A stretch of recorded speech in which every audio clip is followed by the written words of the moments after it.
नमस्कार बच्चों, स्वागत है आपका अपने YouTube चैनल हरियाणा सेंट्रल पर। देखिए भाई, अखबार वालों ने भी बेचारों ने शर्म कर ली है, ठीक है। जो आपका प्रिंट मीडिया है उसने भी आपका डिटेल ऑर्डर समझाना स्टार्ट कर दिया, लेकिन हरियाणा के यूट्यूबर डिटेल ऑर्डर पर वीडियो नहीं बनाएंगे। आप खुद समझ सकते हो। प्रिंट मीडिया तक ने हिंदी में छाप दिया, चलो भाई हरियाणा के अध्यापक तो क्या कहूँ मैं, हरियाणा के यूट्यूबरों की इंग्लिश कमजोर है। प्रिंट मीडिया ने भी बाट देख के एक दो दिन छाप दिया कि कोई तो छापेगा, और हमारे एजेंट और दलालों ने ये भी मुनासिब नहीं समझा कि वो हिंदी में कम से कम बच्चों को समझा दें। जैसा हमने कोर्ट ऑर्डर पे वीडियो बनाई थी, काफ़ी आपने 6-7 हज़ार बच्चों ने देखी, जैसा कि मुझे उम्मीद भी थी कि सच्चाई का साथ देने वाले सुनने वाले आज भी हैं। वही बात हिंदी में छापा हुआ देख लो भाई, बड़े बड़े अक्षर हमें जिसने उधर इंग्लिश में पढ़ने में काली हुई थी उनके खातर फेर है यो। बाकी मैं समझा चुका हूँ। और शाम को 6:30 बजे, यानी अभी 6:30 बजे लाइव चैट होगी चैनल पे, तो 6:30 बजे अपना पहुंच जाना चैनल पे। ये देखो भाई, हाईकोर्ट ने हरियाणा कर्मचारी चयन से पूछा अगर 29 जुलाई को रिजल्ट रिवाइज किया गया था तो उम्मीदवारों को पता कैसे चलेगा। उन्होंने साफ तौर पे पूछा है कि भाई 29 तारीख को अगर रिवाइज रिजल्ट किया तो वो रिजल्ट है कहाँ, गायब कहाँ कर दिया साहब आपने वो रिजल्ट, बता तो दो। कहा संशोधित परिणाम प्रकाशित करने की आवश्यकता थी। हाईकोर्ट की माननीय डबल बेंच ने यह बोल दिया कि आपको रिवाइज रिजल्ट जारी करना था, क्यों नहीं किया? क्योंकि रिवाइज रिजल्ट जारी करते तो और बड़ा भ्रष्टाचार उजागर होता। रिवाइज रिजल्ट जारी करते तो ये पता चलता बाकी स्टेट को 5 नंबर दे रखे हैं। रिवाइज रिजल्ट जारी करते तो ये पता चलता फर्जी बच्चों को एग्जाम में बैठा रखा, जो जेन्युइन बच्चे एग्जाम में बैठने वो नहीं बैठेंगे। यह अदालत समझने में असमर्थ है कि प्रकाशित के बगैर उम्मीदवार को कैसे पता। यानी माननीय बेंच का भी दिमाग में समझ में कौन आई नुगली भाई, हम पूर्ण रूप तक फैल, हाँ तारा कौन सा तरीका था हमने अपनाया वो कम से कम हमने भी बस को नहीं आया समझ में। हरियाणा के बालका तो फद्दू काटे का क्या है, सब ने मिल माल के, लेकिन मारे भी समझ में को नहीं आया, सौदा पानी मारे भी बाहर है। ठीक है, रिजल्ट प्रकाशित किए बगैर 4 गुना कैसे बुलाए, शपथ पत्र में से बताएं, सचिव भी अदालत की सहायता करें।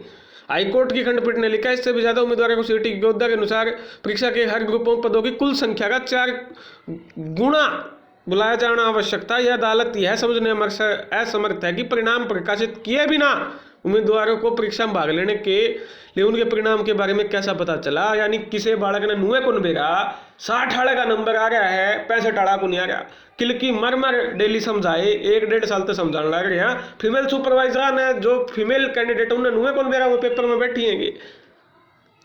ठीक है, वही आपका माननीय कोर्ट बोल गया है।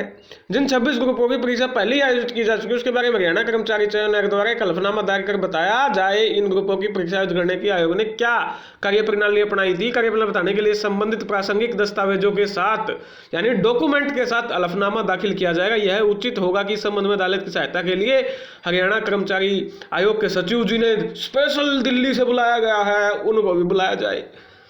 इस मामले को 6 तारीख को सूचीबद्ध करें। गौरतलब है कि इन मामलों के निपटारे में सामाजिक आर्थिक मानक के अंकों, चाकना वाला फॉर्मूला, सीटी स्कोर, अन्य मुद्दे भी शामिल है। यानी टोटल 40+ केस हैं। अभी तो केस ही एक खुला है मानू भावो, एजेंट दलालों, केस ही एक ही खुला है अभी तक। तो जो तुम वीडियो नहीं बना रहे हो, कब तक वीडियो नहीं बनाओगे? 6 तारीख को के बाद तो वीडियो बनाओगे आप।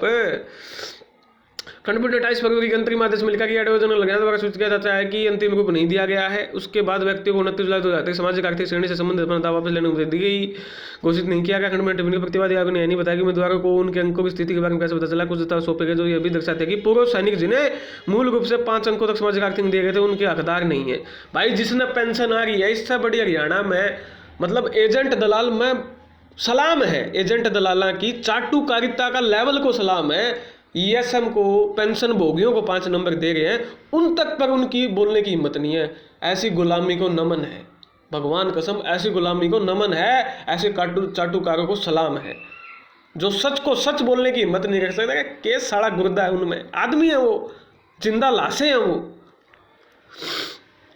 इनमें से 51 में से 4 ऐसे जिन्हें कुछ अन्य कारणों से एक्सपीरियंस की वजह से नंबर दिए गए हैं। संशोधित परिणाम प्रकाशित करने की आवश्यकता थी।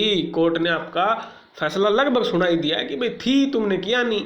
अब ये सारी भर्तियां माननीय मुख्यमंत्री की जितनी ये सारी आपकी लटका दी हैं। ठीक है, सुदप्ती शर्मा जी, संजीव प्रकाश शर्मा जी की बेंच थी। फ्लावर समझा था सरकार ने, लेकिन फायर निकले शर्मा जी की बेंच। और उस आग में अब सरकार को, जो सरकार झूठ को सच बदलना चाहती है, पता नहीं मेरे को कौन इनको भटका रहा है, कौन बगला रहा है। एक सिंपल सा केस था, एक सिंपल सी चीज़ थी, 1,80,000 टोटल कैंडिडेट थे, जिनमें से 60,000 कैंडिडेट आपके 56 ग्रुप में बैठते टोटल, और 1,15,000 बच्चे आपके उसमें बैठते 57 ग्रुप में। ये डाटा कमीशन के गोपाल सिंह खदरी साहब को पता है, सरकार को पता है कौन वो बंदे हैं, कौन वो इंसान है, किसने षड्यंत्र करता, किसने 41 क्वेश्चन रिपीट किए, कौन हरियाणा के बाकी बच्चे को 5 नंबर देने का काम कर रहा है, कौन हरियाणा के डोमिसाइल को खत्म करने का काम कर रहा है। ये जवाब हरियाणा की जनता को देना पड़ेगा। 50-60,000 बच्चों का तुमसे इनसे पेपर नहीं लिया गया 56, किसके दबाव में फर्जीवाड़े हुए हैं, ये जवाब देना पड़ेगा।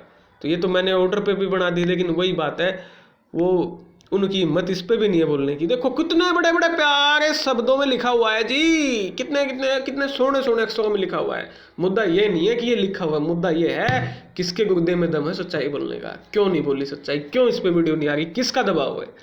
आप समझदार हो, समझ जाओ। हरियाणा कर्मचारी चयन आयोग फिलहाल ग्रुपों सी के किसी भी पद का रिजल्ट घोषित नहीं करेगा। देख लो भाई, मैं जिस टाइम वीडियो चैट में बोलूँ फिर उनका नहीं पेट में दर्द होगा, फिर मैप्ठल से पास देनी पड़े उनका मुंह में फट चल भाई, ठीक है। ये देख लो, सी ग्रुप के फिलहाल कोई भी आपका रिजल्ट घोषित नहीं होगा किसी भी प्रकार से, ठीक है। उसके बाद ये देखिए, बलदेव राज महाजन मुख्यमंत्री की, खुल्लर साहब की, वी उमाशंकर की बैठक थी, चूंकि हाईकोर्ट में 4 गुना बुलाने अन्य लंबित मुद्दे जिन पर सुनवाई होनी है, ठीक है। आयोग फिलहाल ग्रुप सी के रिजल्ट घोषित न करे लिया जाए। उसके बाद चूंकि 4 गुना छठने मामला लंबित है, फैसला नहीं हो जाता तो ग्रुप सी का बचाव फिलहाल नहीं किया जाएगा। पेपर भी हुआ था, उसमें नासिस में ज़्यादा संख्या में उम्मीदवार शॉर्ट लिस्ट हो जाने, जरूरी डिप्लोमा के उतरने के कारण यह परीक्षा विवादों में गिर गई है। ये देखिए भाई, ज़्यादा संख्या में उम्मीदवारों की शॉर्ट लिस्ट हो जाने, जरूरी डिप्लोमा योग्यता न होने कारण यह परीक्षा विवादों में गिर गई है। क्योंकि शॉर्ट लिस्ट किए गए उम्मीदवारों का पेपर सुबह होना था, रिवाइज लिस्ट पेपर के दिन से पहले वाले रात में अपडेट करने, इसलिए योग्यता जो प्रमाण पत्र नहीं देखा जा सका, इसलिए 4 गुना फॉर्म लाए जाने, इस फैसला होने के बाद बचे हुए शॉर्ट किया जा सकेगा। यानी जेई वाला आपका पूर्ण रूप से आपका अटका हुआ है। तो भाई हमने तो डिटेल में, हमारा काम क्या है, मेरा काम है सच का साथ देना, सच का एनालिसिस करना, सच और झूठ में फर्क बताना। लेकिन जो दलाल चाटुकार दल्ले हैं उनका काम आपको भी अब भली बात जान के आप अब भी नहीं जानोगे तो तुम हो मूर्ख, तुमसे ज़्यादा कोई बड़ा मूर्ख नहीं हो सकता हरियाणा में, ठीक है। बाकी फिर भी भाई किसी के डाउट है तो वो 6:30 बजे लाइव चैट होगी, उसमें आ जाना अपना। लाइव चैट में आपके सवालों का जवाब देने का प्रयास करेंगे, और कोई नहीं देगा। दलाल चाटुकार दल्लों को आपसे कोई मतलब नहीं है, ठीक है। वो उनका काम है दलाली करना, गुलामी करना। सच्चाई अगर आपको सुननी है तो वो यहाँ आपको सुनने को मिलेगी। तो ये थी आपकी अपडेट। धन्यवाद। जय हरियाणा, जय भारत। 6:30 बजे मिलते हैं आज शाम को लाइव चैट में।